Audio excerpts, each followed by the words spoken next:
দেওবাৰে মহানগৰীৰ আহোম গাঁও বাথৌপুৰীৰ শ্বহীদ বেদী প্ৰাংগণত দক্ষিণ গুৱাহাটী প্ৰাথমিক বড়ো সাহিত্য সভাৰ ৩১ সংখ্যক বাৰ্ষিক অধিৱেশন অনুষ্ঠিত হয়।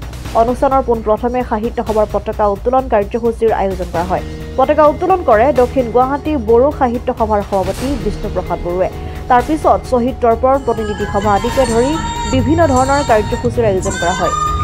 এই অনুষ্ঠানত কেন্দ্ৰীয় বড়ো সাহিত্য সভাৰ প্ৰাক্তন সাধাৰণ সম্পাদক কমলাকান্ত মুছাহাৰী, গোবিন্দ চন্দ্ৰ বড়ো আদিকে ধৰি কেইবাগৰাকী বিশিষ্ট ব্যক্তি উপস্থিত থাকে। আমি ক'বলগীয়াতো বহুত আছে, লম্বা নকৰোঁ। আমাৰ এবাৰ ৩১তম বছৰ দক্ষিণ গুৱাহাটী বড়ো সাহিত্য সভা, প্ৰাথমিক বড়ো সাহিত্য সভা। আমি বহুকেইটা প্ৰস্তাৱ ৰাখিছিলোঁ। আমি সেই প্ৰস্তাৱবিলাক আমাৰ যিহেতু কেন্দ্ৰীয় কমিটি আছে তাৰ ওপৰত ৰাখিব লাগে আৰু ডিষ্ট্ৰিক্টত ৰাখিব লাগে। তো সেই বিষয়ত আমি ৰাজহুৱা নেতা প্ৰথমতে এটা পাতিব লাগে। তাত আমি প্ৰস্তাৱটো লৈ সেই প্ৰস্তাৱটো আমি ডিষ্ট্ৰিক্টত জনাব লাগে। ডিষ্ট্ৰিক্টে সেইটো আমাৰ চেণ্ট্ৰেলক জনাব, কেনেকৈ আমাৰ প্ৰস্তাৱবিলাক গ্ৰহণ কৰা হয়। সেইটো বিষয়ত আমাৰ বৰ্তমান মিটিং চলি আছে আৰু তাত অলপমান নাচ গান প্ৰগ্ৰাম ৰাখিছোঁ।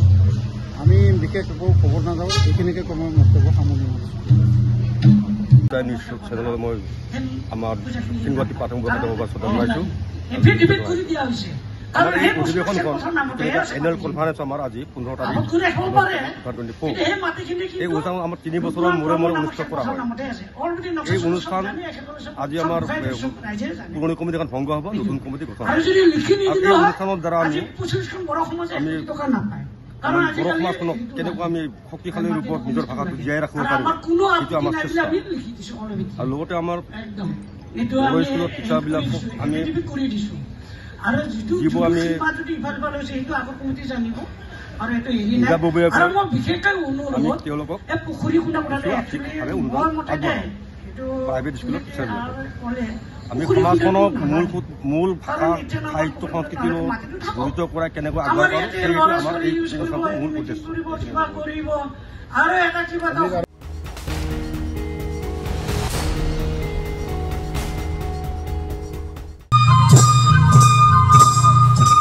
দেওবাৰে মহানগৰীৰ আহোম গাঁও বাথৌপুৰীৰ শ্বহীদ বেদী প্ৰাংগণত দক্ষিণ গুৱাহাটী প্ৰাথমিক বড়ো সাহিত্য সভাৰ ৩১ সংখ্যক বাৰ্ষিক অধিৱেশন অনুষ্ঠিত হয়।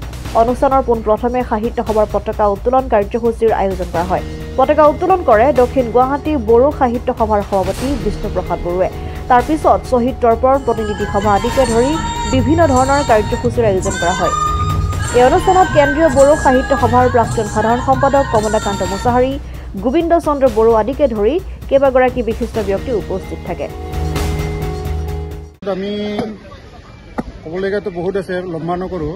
আমাৰ এবাৰ ৩১তম বছৰ দক্ষিণ গুৱাহাটী বড়ো সাহিত্য সভা, প্ৰাথমিক বড়ো সাহিত্য সভা। আমি বহুকেইটা প্ৰস্তাৱ ৰাখিছিলোঁ। আমি সেই প্ৰস্তাৱবিলাক আমাৰ যিহেতু কেন্দ্ৰীয় কমিটি আছে তাৰ ওপৰত ৰাখিব লাগে আৰু ডিষ্ট্ৰিক্টত ৰাখিব লাগে। তো সেই বিষয়ত আমি ৰাজহুৱা নেতা প্ৰথমতে এটা পাতিব লাগে। তাত আমি প্ৰস্তাৱটো লৈ সেই প্ৰস্তাৱটো আমি ডিষ্ট্ৰিক্টত জনাব লাগে। ডিষ্ট্ৰিক্টে সেইটো আমাৰ চেণ্ট্ৰেলক জনাব, কেনেকৈ আমাৰ প্ৰস্তাৱবিলাক গ্ৰহণ কৰা হয়। সেইটো বিষয়ত আমাৰ বৰ্তমান মিটিং চলি আছে আৰু তাত অলপমান নাচ গান প্ৰগ্ৰাম ৰাখিছোঁ। আমি বিশেষ একো খবৰ নাযাওঁ, এইখিনিকে কম বক্তব্য সামৰণি মাৰিছোঁ। News desk report, democratic Assam.